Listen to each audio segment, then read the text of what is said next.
Selamat berjumpa kembali dalam acara YouTube Serambi Religius.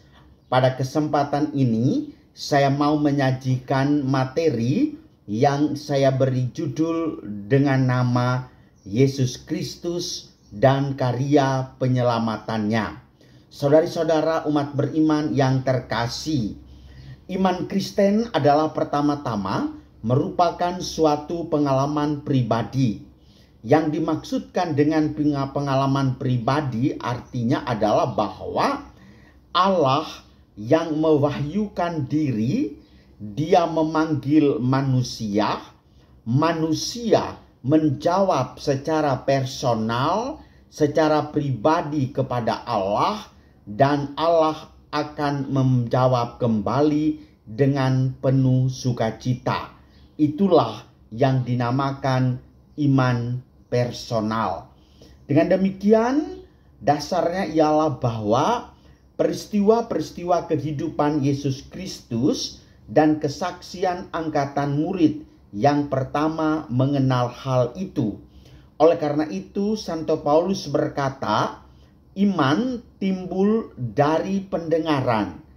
Awal saya mendengar, lalu saya merenungkannya, maka melahirkan keputusan bahwa saya mengikuti Dia. Dan demikian kita percaya akan Yesus Kristus, dan Dialah tokoh pribadi iman orang Katolik. Apa yang kita percayai? Apakahnya kita mau mengenal bahwa Yesus Kristus itu lahir di kota Bethlehem, lahir dari rahim Bunda Maria? Tidak cukup, tetapi kita harus mengerti secara mendalam, secara personal, secara pribadi soal isi syahadat. Aku percaya baik itu yang panjang maupun yang pendek, tetapi dia memiliki 3 unsur yang menjadi ciri dasar iman orang Katolik. Yang pertama, aku percaya akan satu Allah. Yang kedua, aku percaya akan satu Tuhan Yesus Kristus. Dan yang ketiga, aku percaya akan Roh Kudus. Dengan demikian, Ibu Bapak, Saudari-saudaraku yang terkasih, Yesus Kristus dalam seluruh karya pewartaannya, Dia betul-betul mewartakan bahwa sesungguhnya Dia yang kita percayai hadir di dalam kehidupan sehari-hari.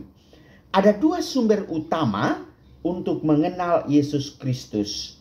Yang pertama, tradisi dan kitab suci. Saya menguraikannya ini lepas dari 3 sumber dasar ajaran iman Katolik, yaitu kitab suci, tradisi, dan magisterium. Tetapi untuk mengenal Yesus Kristus, kita fokus pada 2, yaitu pada kitab suci dan pada tradisi. Tradisi dan kitab suci diuraikan secara khusus dalam konstitusi dogmatis Dei Verbum yang diresmikan oleh Konsili Vatikan II pada 18 November 1968. Dikatakan bahwa gereja dalam ajaran, hidup serta ibadatnya melestarikan serta meneruskan kepada semua keturunan dirinya seluruhnya, imannya seutuhnya. Dei Verbum nomor 8. Tradisi berarti penyerahan, penerusan, komunikasi yang terus-menerus.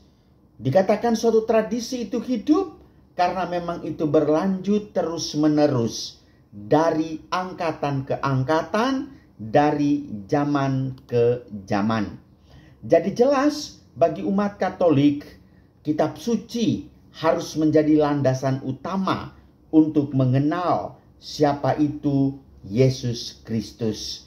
Kitab suci bukanlah buku yang didiktekan atau ditulis oleh Tuhan, Kalau kita mau merenungkan Injil Matius, Markus, Lukas, Yohanes, ini merupakan Injil yang berasal dari pengalaman hidup para penginjil ini bersama Tuhan Yesus, direkam dan ditulis dalam bentuk buku-buku kuno atau di dalam bentuk suatu lipatan dari daun-daun atau dalam bahasa yang sering disebut yaitu perkamen. Dan tiba saatnya mereka membongkar perkamen itu lalu menuliskan Injil Matius. Dituliskan oleh Matius, Lukas, Yohanes, Markus. Mereka menuliskan Injil luar biasa. Jadi ingat, kitab suci bukan ditulis oleh Tuhan. Lalu pertanyaan lanjutnya adalah, kalau dengan demikian kita mengimani hal yang ditulis oleh manusia, tidak mungkin. Saudara-saudariku yang terkasih, harus dicatat dengan benar-benar bahwa mereka menulis di bawah inspirasi Roh Kudus. Mereka mengambil sikap hening, bermeditasi, berdoa, baru menuliskan sesuatu. Itulah menghasilkan kitab suci. Dan kitab itu disebut suci karena berisikan ajaran-ajaran yang menyucikan manusia. Baik. Pernyataan kebenaran oleh umat terjadi menurut struktur umat sendiri. Hal ini berarti bahwa di bawah mereka yang mempunyai wewenang mengajar yang suci, yaitu para uskup. Ini tidak berarti bahwa umat hanya mengamini apa yang ditentukan oleh pimpinan, tetapi bahwa proses permenungan dan pemahaman sabda Allah dilaksanakan di bawah bimbingan mereka yang diangkat menjadi pemimpin di dalam gereja. Oleh karena itu, saya menambahkan soal ajaran magisterium. Mereka adalah orang-orang yang dipilih oleh Allah untuk mengajarkan ajaran iman kepada kita semua. Silakan mendengarkan, merenungkan, dan menghayatinya. Oleh karena itu, Konsili Vatikan II berkata, jelaslah bahwa tradisi suci, kitab suci, dan wewenang mengajar gereja saling berhubungan dan terpadu. Dengan demikian, kesimpulan yang kita ambil adalah ada 3 sumber ajaran iman kita, yaitu pertama kitab suci, yang kedua adalah soal tradisi, suatu ajaran, kebiasaan yang diwariskan terus-menerus turun-temurun, dan orang-orang yang dipilih oleh Allah diberikan kuasa khusus untuk mengajar. Inilah landasan iman orang Katolik. Yang berikut, Yesus memaklumkan kerajaan Allah. Ini merupakan isi sentral dari seluruh ajaran Yesus Kristus. Yesus Kristus tidak pernah mengajarkan hal-hal di luar kerajaan Allah. Minimal, paling tidak dia hanya mempertentangkan situasi, kondisi, dan realitas sehingga mengantar orang untuk masuk ke dalam suatu ruang lingkup yang penuh dengan suasana, yaitu suasana dengan kasih, damai, dan keadilan. Inilah yang namanya kerajaan Allah. Tema pokok pewartaan Yesus adalah kerajaan Allah. Dikatakan dalam Injil Markus bab 1 ayat 15. Waktunya telah genap. Kerajaan Allah sudah dekat. Kerajaan Allah, yaitu Allah yang datang sebagai raja, sudah dekat. Ketika Allah meraja, maka di sana ada damai, kasih, dan keadilan. Maka saya sangat tertarik dan sampai saat ini saya sangat suka memakainya itu adalah bahwa orang Latin mengatakan ubi caritas est, ibi est Deo. Di mana ada cinta kasih, di sana ada Tuhan. Ubi justitia est, ibi est Deo. Di mana ada keadilan, di sana ada Tuhan. Dan ubi pacem est, ibi est Deo. Di mana ada damai, di situ ada Tuhan. Dan kerajaan Allah itulah situasi yang kita dambakan, yang kita harapkan betul-betul hadir di dalam diri kita. Ciri khas pewartaan Yesus adalah kedatangan Allah sebagai Raja Penyelamat dinyatakan akan terjadi dengan segera. Yesus menegaskan bahwa kerajaan Allah sudah dekat. Bagi Yesus, kedatangan kerajaan mendesak karena kemalangan manusia hampir tidak tertahan lagi.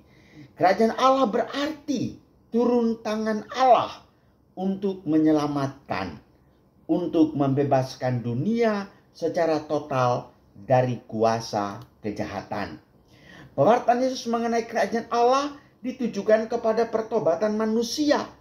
Maka saudara-saudariku yang terkasih, saya selalu mengajarkan kepada Anda bahwa supaya bisa masuk surga, bisa menikmati suasana di mana Allah meraja, maka dibutuhkan nilai pertobatan di dalam dirimu.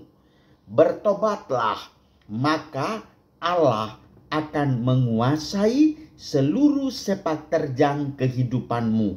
Tetapi ketika tidak ada pertobatan, maka di sana kerajaan Allah pun akan membalikan muka dan terjungkir dan tidak akan pernah datang mengunjungi saudara-saudari sekalian. Kerajaan Allah adalah panggilan dan tawaran rahmat Allah, dan manusia harus menerimanya dengan sikap iman yang dinyatakan dalam perbuatan yang baik. Sebab kerajaan Allah kendati pun berarti Allah dalam kerahimannya juga merupakan suatu kenyataan bagi manusia. Oleh karena itu, mengharapkan kerajaan Allah bukan setelah akhir dari kehidupan ini, tetapi dia berangkat dari realitas dewasa ini. Di tengah-tengah kehidupan manusia saat ini, disinilah realitas kerajaan Allah. Yang B, kesaksian Yesus tentang kerajaan